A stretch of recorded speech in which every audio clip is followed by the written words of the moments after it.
EP Magazine presents Layla Tamimi and her uplifting story, from suffering a debilitating paralysis and stroke to graduating this past January with honors from Montclair State University. In addition, we focus on vision, hearing, speech, and how these impact the development and education of people with special needs. Read it today at www.epmagazine.com. Oscar Mike Radio is a proud podcast partner of Reach Across America Radio, heard every Thursday at 11 a.m. and Sunday at 8 a.m. Eastern. They're also big supporters of the nonprofit I Got Your Six, Two Lives at Once.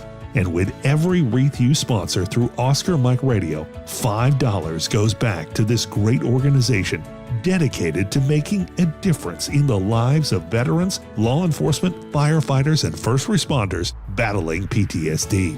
Two Lives at Once pairs these brave men and women together with dogs rescued from kill shelters. In this way, two lives are saved at the same time by saving each other. Donate now. Go to reachacrossamerica.org/Oscar Mike Radio to help. That's reachacrossamerica.org/Oscar Mike Radio.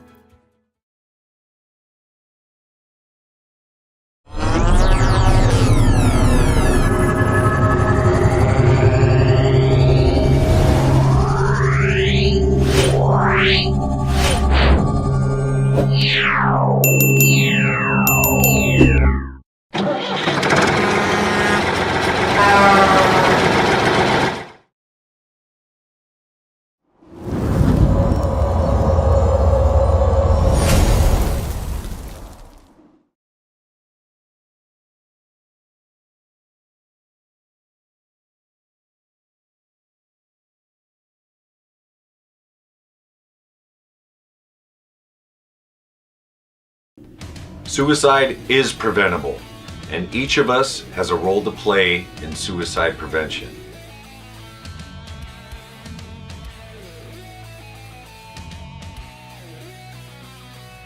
Suicide is complex. There is no single cause. And it's not always a mental health issue. It could be loss of a job or home, financial or relationship issues, pain, or leaving the military. Suicide does not discriminate. It affects all ages, races, and genders, veterans or not. If you know a veteran who is struggling, connect with them. Let them know help is available. There is quick and easy access to services in times of crisis. Dial 988, then press 1. Talking about it is okay. Don't keep it inside. Don't be ashamed. Don't wait. Reach out. Find resources at va.gov/reach.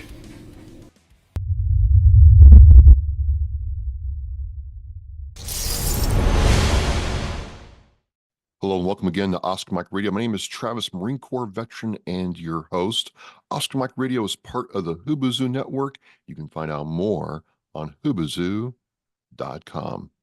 I want to thank my sponsors, Joyce Asack of Asack Real Estate, Army National Guard veteran Mark Holmes of Reapers Detailing and Power Washing, and my supporters, Kason Shaving Company, Exceptional Parent Magazine, and Black Cat Designs.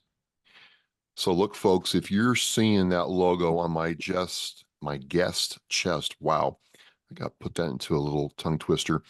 You'll know that that's part of Operation Veteran Now, or Vet Now, OVN. We've had Tony on to talk with us about OVN, and now I get to talk to one of his athletes, one of the athlete ambassadors, one of the veteran athlete ambassadors, Brett Stralo. Did I get that right, Brett?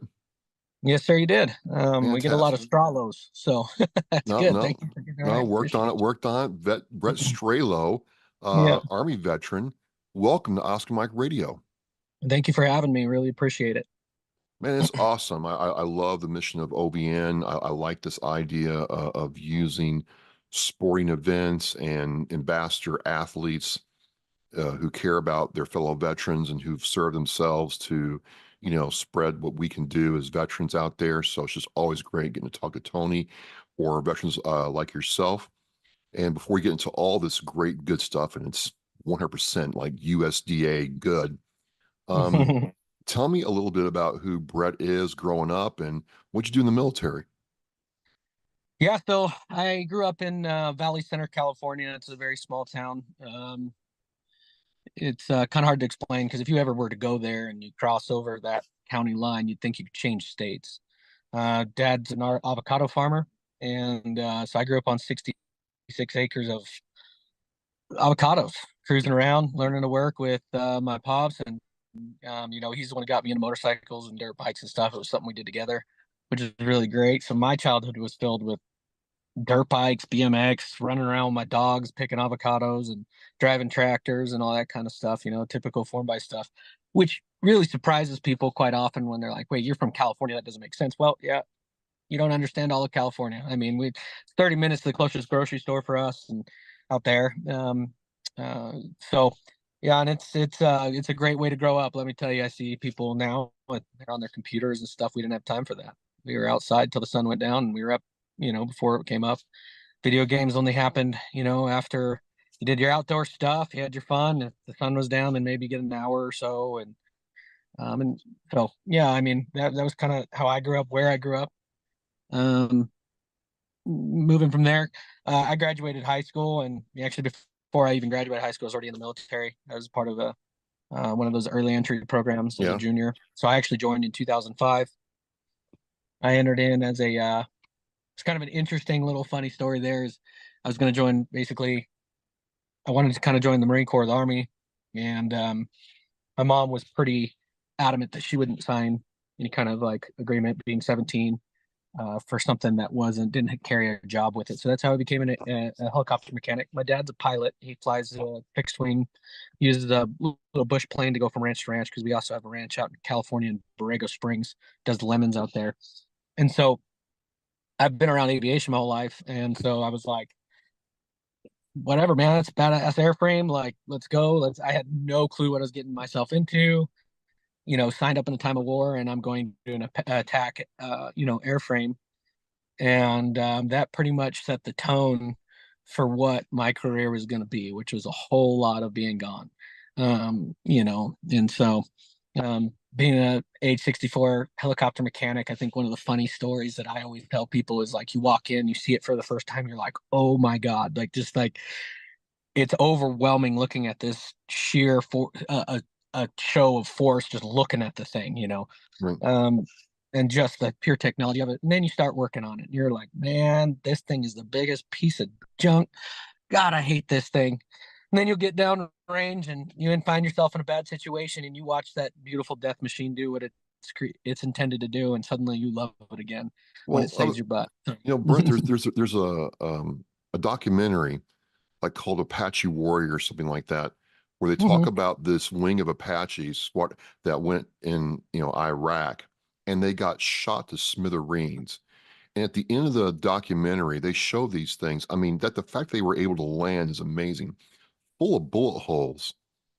And the pilots wrote Boeing and said, thanks for building such a bulletproof machine. And it took them like a month. They fixed them up and flew them out. I mean, it's hard to believe.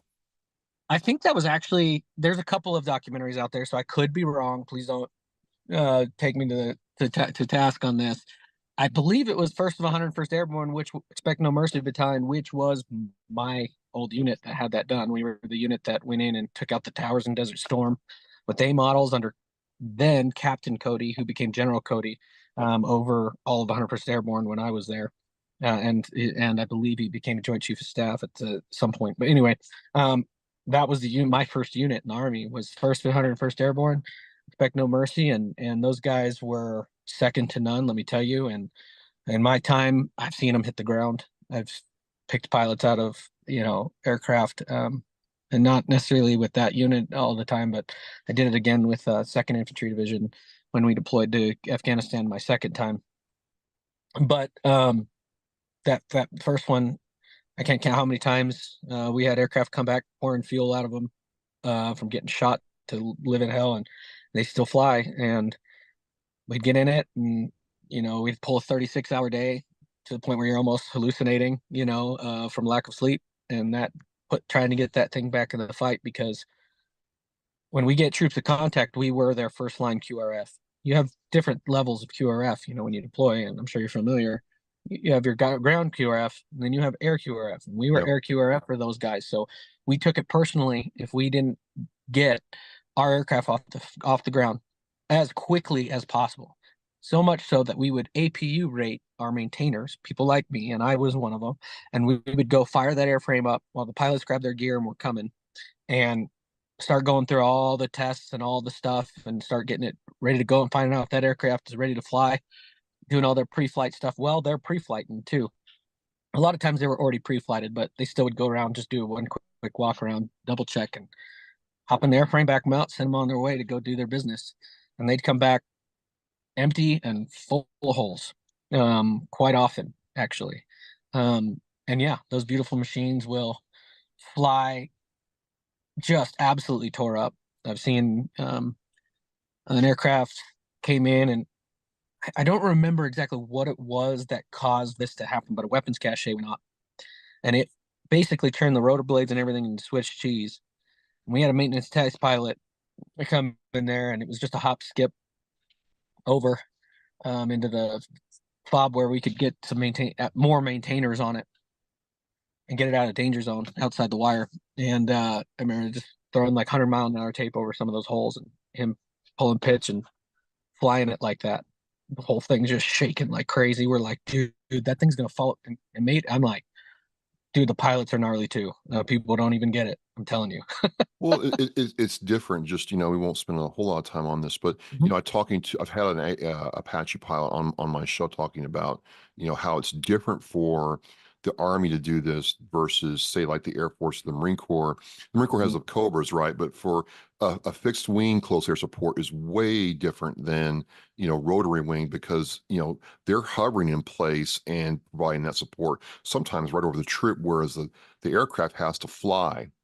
It can't stop. Yeah. And so it takes a beating and a real nerve of steel to do it, man. So it was just really interesting. It's always been interesting understanding the differences in that level of support and how the airframes operate. So it's intense. I mean, so much so that there's stories of not being able to get extraction for guys, and our pilots kind of going against orders because we kind of told you we take it personal when people are in danger and we can't help them, we're out of ammo, whatever.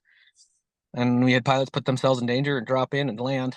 Two guys jumped on the sides and just held on for dear life while we picked up and left with them.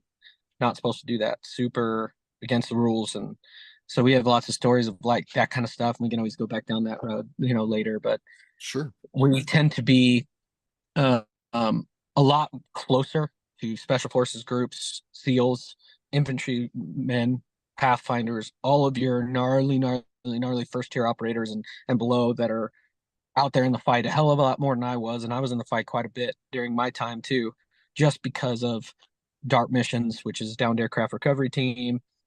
Afghanis would attack us almost always. We'd get in there, it's cherry ISLZ, shit pops off while you're trying to get that thing off the ground. And it's pretty crazy when you think about some of the stuff that we do. And we were just very different in the Army. When you think of Army aviation compared to other aviation units, we were a lot closer to what an infantry unit was like because of our TAC element and the fact that we were always out there supporting those troops, and we cared a whole heck of a lot for those guys. So absolutely. I 100% agree with you. It's very unique. Yeah, those machines are a beautiful thing when you're in a bad situation. Let me tell you. Absolutely. I missed it firsthand. How long were you in the Army? 9 years is the easiest way to say it, but it was just over 8.5. Yeah. Mm-hmm. So you were in the Army for 8 years, Brett. You transition out after that. How did you start embracing motocross as a whole new way to do things? So this is the part of the story that gets to where I was talking to you about before we started recording, where I feel long form is really good for this. Okay. It's sometimes hard for me to talk about because it's rough when you really think about it, what we all go through, whether you've been in the crap, so to speak, a lot more than me or not. We all come back from more different. And when we were first coming back from my first deployment, it was still pretty not okay to talk about, So I ended up self-medicating a lot, bottom of a bottle. And I ruined my life several times over, in a lot of different ways, and had to stand myself back up and get back on 2 feet and keep going. And when I I went through a lot after my final deployment, and I was looking to get out, and I went out, said, I want to go back. I've been riding dirt bikes my whole life, and I haven't been while I was in the military. And so I was a good rider as a kid, and I just kind of threw my talent away a little bit and just didn't feel supported, even though I probably had more support from my parents than I even realized. But I was like, I don't want to put in the work. I didn't feel like I was going to have the support to back that. And I was totally wrong. If they would have seen me put in the work, right? Like hindsight's 2020, they probably would have supported it 10 times more than they did. And so it's not against them. It's just at the time, being a teenager and young and dumb, I wasn't capable of seeing that. So kind of threw some talent away, and I was like, but I enjoy this. I want to go and do it. So I started riding again, and I found a lot of peace. And then I found my talent again. I started riding really good, started racing, and I found even more peace in it. And I started to feel like I could step away from some of the things that were holding me back, things that were that I was self-medicating with, and this became a therapy for me. And then I was like, okay, I see so many soldiers getting out as I was transitioning. You know, I'm used up goods, whatever they would feel, and not everybody feels that, but so many that I'd talked to felt like they gave their best years to the military and they didn't have anything left to give to chase their dreams. So I said, screw that. I am chasing it, and I want to be in the example. So I started training super hard, started racing a lot, and that's how I kind of set out to that goal. I was never a pro before I entered the military. I was novice intermediate at best. And by the time I was 30 years old, I'd earned my pro license, and I met that first goal, showing you can still go out and live a dream. Yeah, man, because I mean, 30's not an old man, but in that world, isn't 30 like, you're getting up there? Ancient, dude. I was gonna say. Yeah. But what I was getting at there about it being a therapy, then I started to realize that with my pro license, I could give back with this. And so I started to realize what this was really doing for me. And I went to school and became a personal trainer. I went through exercise science degree and things like that. And I started to understand the body and what was happening to me. And I started to realize why, when I would get on the dirt bike, it was just like, right, what was in front of me?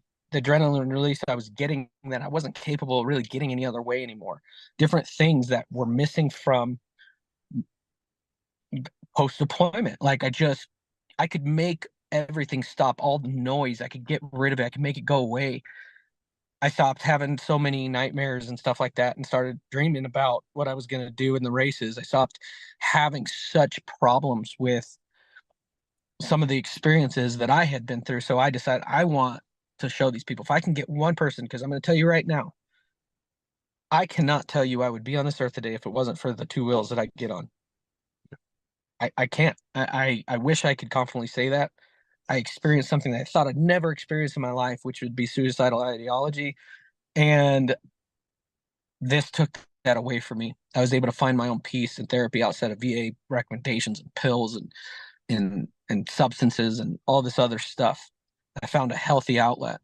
In my head, I thought, if I can help one guy to experience what I did, if I can get one person through that by showing them a lifestyle that is so much more healthy. Yeah, it's dangerous, but everyday life is dangerous, right? And so that's when I got in with VetMX. Veteran MX Foundation is another foundation that actually OVN knows and works with. And then I built Warrior MX, and then I got on with Tony last year. And being with Tony has been great. Everything he does, and it's been great. But what I started doing with my pro licenses, I started my own program that I call Warrior MX, and it's not very big. I don't really promote it like crazy, but it's just what I kind of dub it, right? And so we go to the nationals with pro events that's televised and stuff. I give them these special wristbands that I can get as a rider, mechanics bands, and give them an experience that you cannot get from a normal event as a spectator. And then on top of that, I bring, there's tons of vets around me with VetMX or OVN or whoever. And so then there's this sense of camaraderie that we can show them that I also experienced from motocross. People checking up on you, you're back in that that area. And then with all the other veterans around, these guys, when we put them on two wheels and then they're done, let's say we do a ride day with NMX or whoever, we have all these veterans around and they sit down and they start immediately, like they've been best friends since day one, start talking about their own stuff, and they start opening up and getting this stuff aired out there. And this is all in an effort, the bottom line, to reduce that 22 a day, which I believe is higher than that.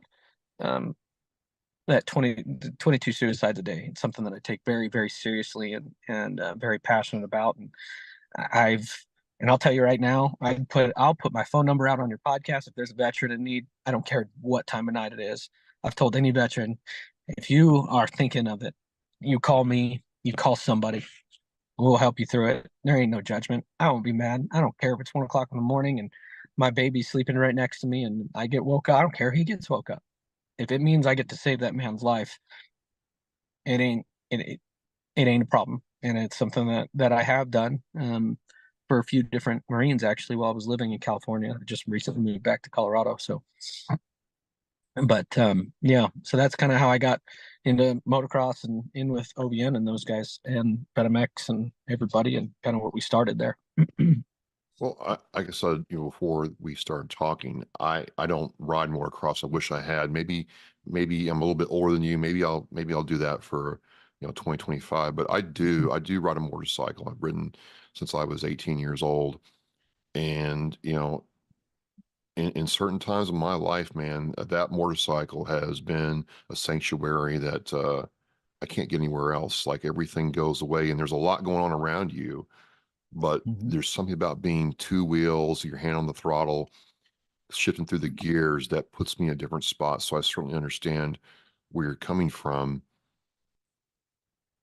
What's it like? I watch the TV and you all line up on the starting line, the gate drops and you're off. And it just seems to me, Brett, that there's a lot of chaos going on. So take me through that. Seriously though, you're in all that chaos, and not only watching yourself, but the people around you. There's a lot going on. How do you find that quiet center when your body's getting moved around a little bit, the bike's moving around, and oh yeah, you got some guy, if you're not careful, he will run you right over. So how's that center found? That's the beauty of the human body, right? Like, it kind of helps you with that.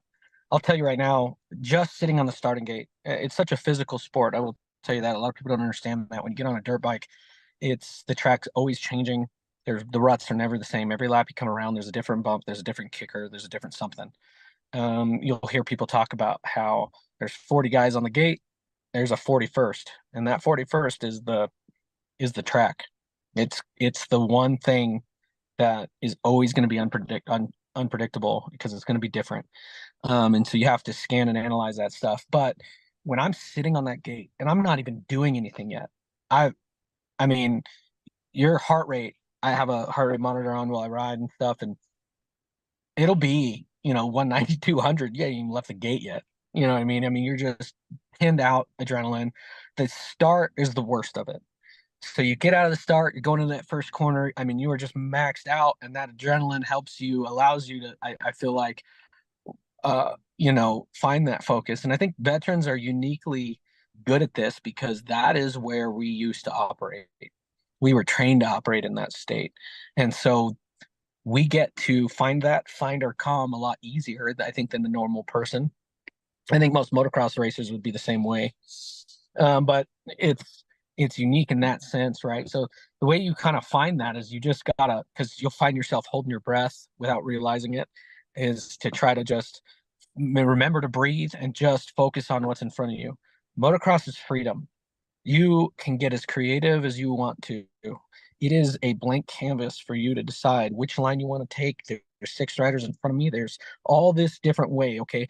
You're analyzing all these different things and trying to figure out how to go through that. And the best way to do it is the most creative way a lot of times. And so you have an open door for creativity on it, whether it be the style you're riding, what you're doing, trying to find your flow. And once you're able to open up and you guys kind of get some distance from you, and then that's when everything kind of calms down a little bit, and you kind of set in a pace and try and stay consistent. it's a very challenging thing, especially because you also have a huge crowd around you, especially at the national level. And so when you're looking around at these people, that can become quite overwhelming too.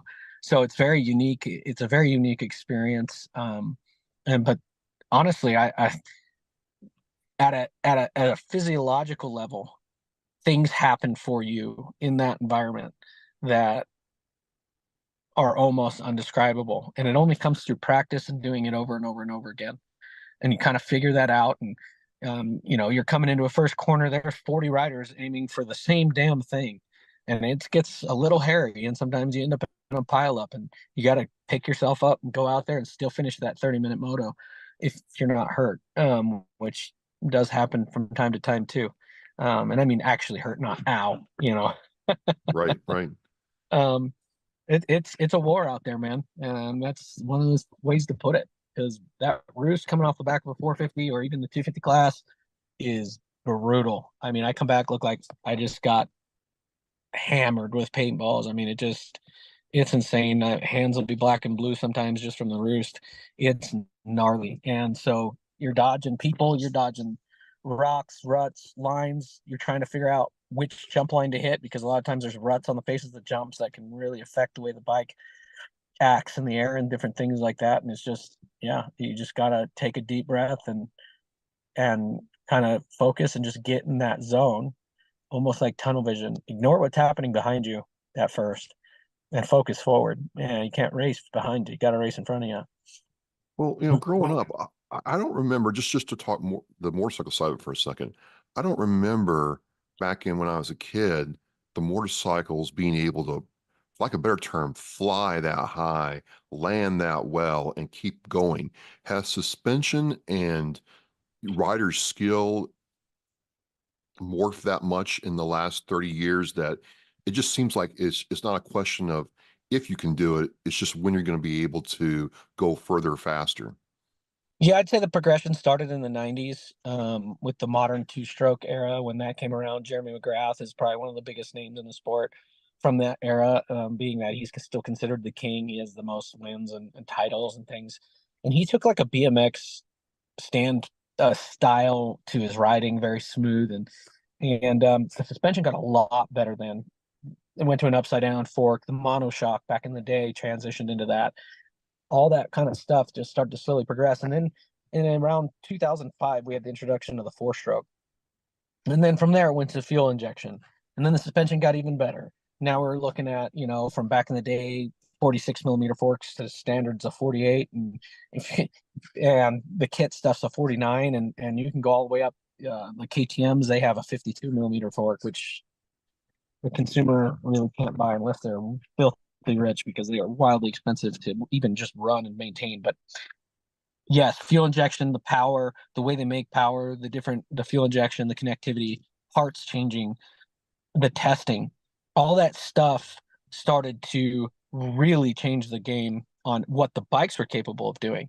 Then you had guys like Jeremy McGrath and Ricky Carmichael and James Stewart, who really were,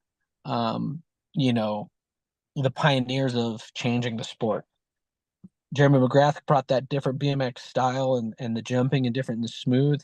Ricky Carmichael brought the training. And then you had James Stewart, who everybody called Bubba Scrub, coined his move, the Bubba Scrub, which is this thing where you kind of turn the bike down on the face of the jump, and it basically puts an angle on the bike and reduces the amount of rebound so you stay lower to the ground. And all that stuff started to transition people into training camps and things to make them better.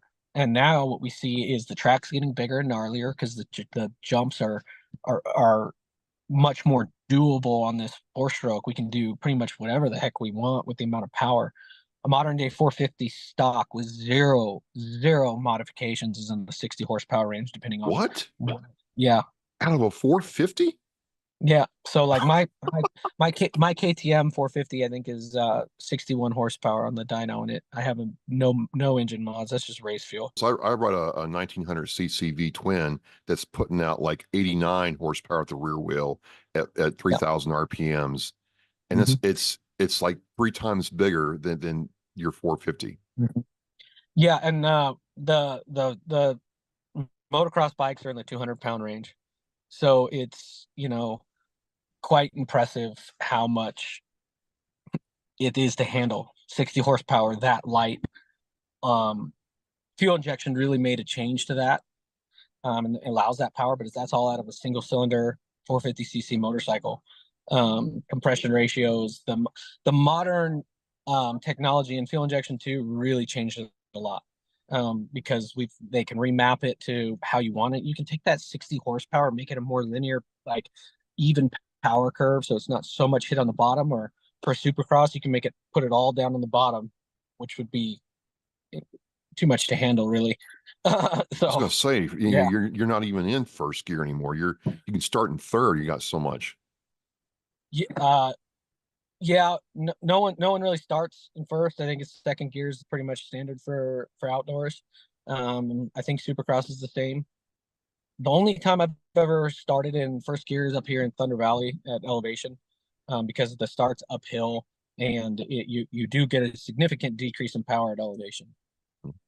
So, What's it like being in this world, this culture, and getting support for what you're doing from like motorcycle companies, you know, aftermarket companies, and people seeing what you're doing by bringing veterans into the sport?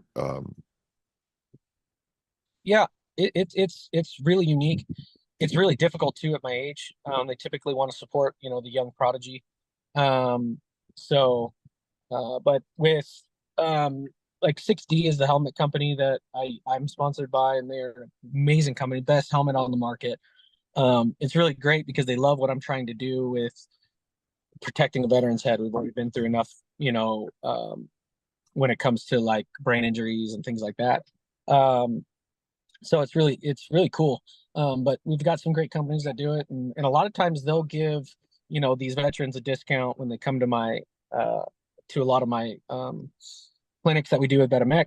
The VetMX Foundation, they've brought in support from the industry as well, and the culture is really surprising. They've wrapped their arms around veterans in a way that I was not expecting. I knew they would be good to them. It's pretty pro-America industry, but to the level that's happened has been really, really just amazing to see.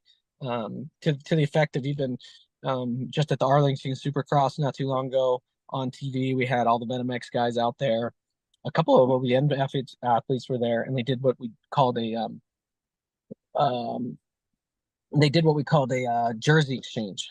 And what happened is we gave a jersey, and then the pros gave a jersey signed, and they auctioned all that stuff off, and they made like a bunch of money for this big BMX championship that we're going to do.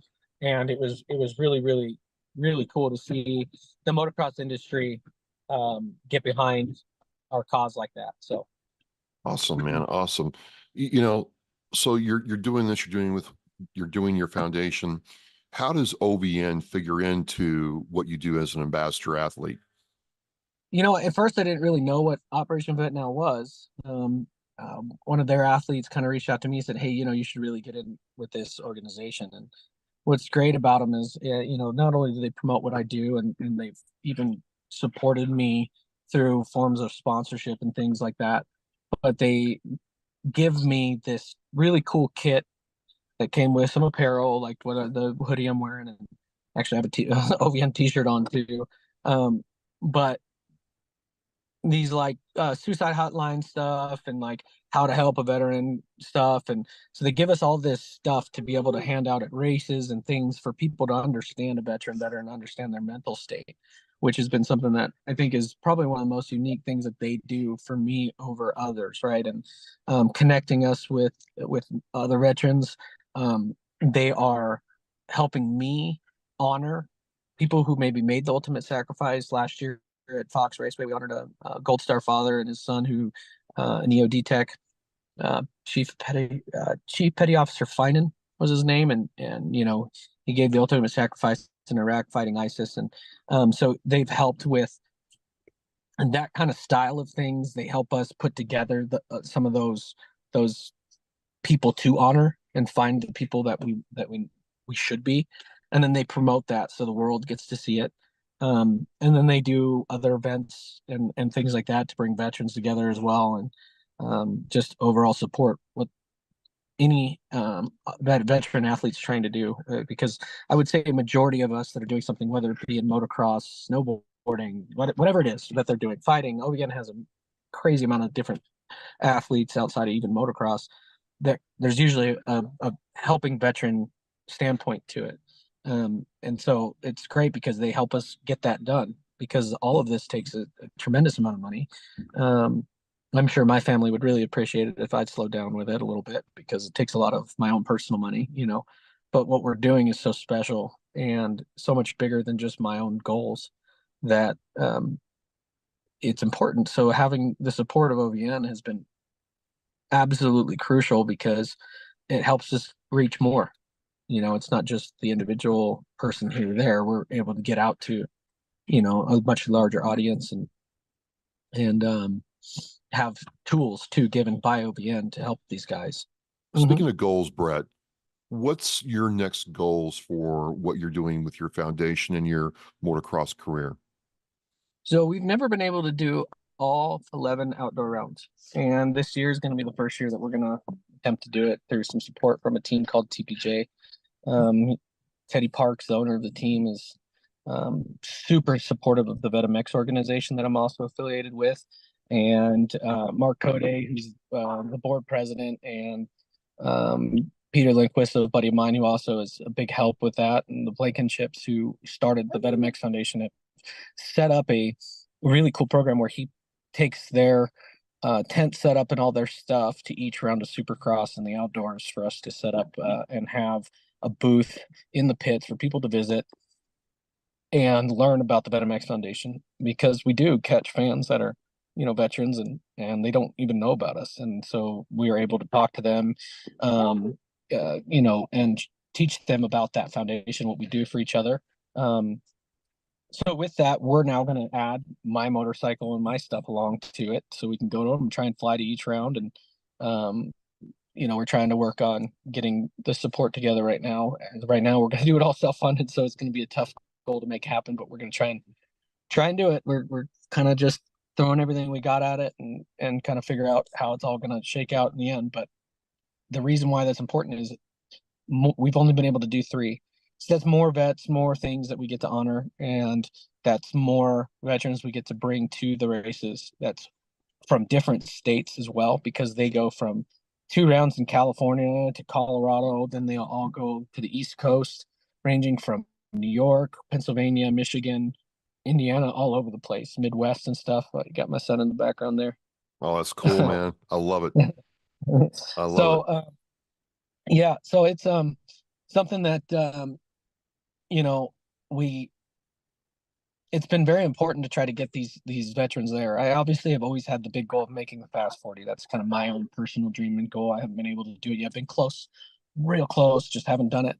Outside of that goal, I win every time I show up to one of these races, even if I don't even get to race the main, and there's a winner at the end of that. And you know, I still won on the day because I got to bring these guys, honor them, show them a good time, introduce them to the community and everything else that we get to do with them, and show them a healthier outlet for finding a form of therapy that they may agree with better than what the you know, the VA has to offer, which is typically some shrink who doesn't understand you and a bunch of pills. So so I'm sitting here and, you know, winding this down thinking, wait a minute, the most important thing, like, how do I'm in the East Coast, in the Boston area. How would I check you out if you came this way, or how can I support what you're doing? So, a couple ways to support this would be go to the VetaMX Foundation website and their Instagram, follow them. Operation Vet Now's Instagram, follow them. Yep. Mine is at Stralo225. That one would be a good one too, because you can get a hold of me directly there. And then if you wanted to check us out, you would go look at the Pro Motocross schedule, which is available online, and you can find out where we're going to be at when. And then as far as directly supporting anybody that wanted to help out, we offer several sponsorship packages and stuff like that. Or if you wanted to be a silent donor, that's fine too. And we do all that stuff however the person who got a hold of us wanted to do it. I've had people just sell me money before. I've had people send it direct, and they go, okay, here's my company. This is kind of what I'm looking for. And we put them on the bike and whatever. We've even had a group of guys who say, hey, we want to support what you're doing. So I take all their names and put them on like a little pit board and implement it on the graphics so they can, be seen as supporting this mission. And we show it to all the veterans that we bring and to all the people. And then just watching, interacting with veterans and pushing veterans to us. If you know a veteran that's in need and you think that this would be a good experience, going back to my social media or the VetMX Foundation, OVN, asking about it, they will put you in touch with me or whoever and is needed. And that's how we can get that support, because ultimately it's about getting the word out there to these guys and that kind of thing. As far as monetarily speaking goes, that's up to the person if they wanted to support, and that's something they just get a hold of me and we can work that out. And I have people that have reached out and been like, hey, I'm in this area, what can we do to help? Dude, we need somebody to pick me up from the airport and get me to that race. Cool, we'll see you there. And they come get me from the airport or whatever. So that there's a myriad of ways you can support within the limits of what you can do. And it's great because if you do support and you're getting on our bike, it's marketing, so it's a write-off.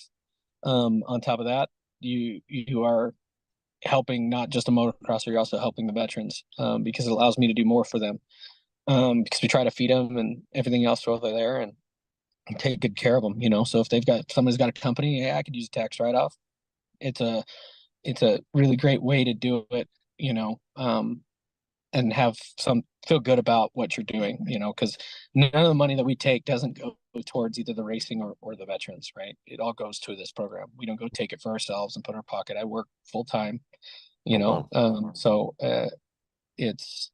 this is almost a second job for me. So I don't make any money off of it. It's 100% loss. I usually probably am at a $50,000 loss at the end of the year from it, so it's and that's with support. So it's you get these people that they want to donate to veteran causes, and then you go and look at them and you find out, that half that money goes to this person's salary and that person's salary, none of it goes to anybody's salary, and that includes the VetMX Foundation. If you wanted to go support the VetMX Foundation directly, they're a nonprofit and you can go support them. Same thing with Operation Vet Now, and those are all tax write-offs for you, and nobody's taking a paycheck at that. That's all going towards the programs that we do. Awesome. Well, we'll have all those links in the Oscar Mike Radio show post, Brett. And, I just want to thank you for sharing. I love motorcycles. Again, I never really did, motocross for a lot of reasons.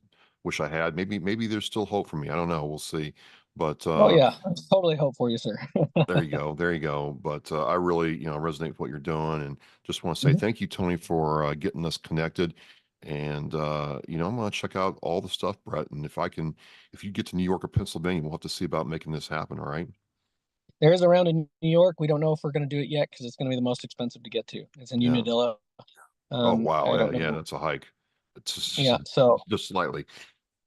Yeah, be the only one that we'd miss all year. But if we get the support for it, and there's enough people that want us to go up there and do it, we'll do it. So all right. Well, my name is Travis with Oscar Mike Radio. Tony from Operation Vet Now. Thank you for connecting with Brett Stralo. All the best in your career, man. Thank you for sharing your story, and would definitely like to have you on to go down some of these roads of your life and experience for people to understand and support you, man. I really appreciate it. Yeah, no, thank you very much for having me on, and we're happy to come on anytime. Absolutely. Well, as we say in Oscar Mike Radio, we are mission flight. Brett is throttle wide open, same thing. But we're both Oscar Mike. We'll see you soon, and by all means, check it out and support. Thank you. Thank you. Remember on and teach is our mission. We care about it, we do it every day. But I think there are things that just hit you and give you a reason to go on. The theme for our 2024 for Reach Across America is Live with Purpose. It just seemed to fit in with the vows of the REAP, the 10 attributes that we feel represent our United States military. And I thought, what a great opportunity to put those two things together and show our kids through how we act some of the things that can make their lives better, their communities better, and by doing that, the country better. For me, Live with Purpose, I think, it's a mindset. Set some guidelines and then go out and purposefully make life different, make a change. It's an opportunity to set an example.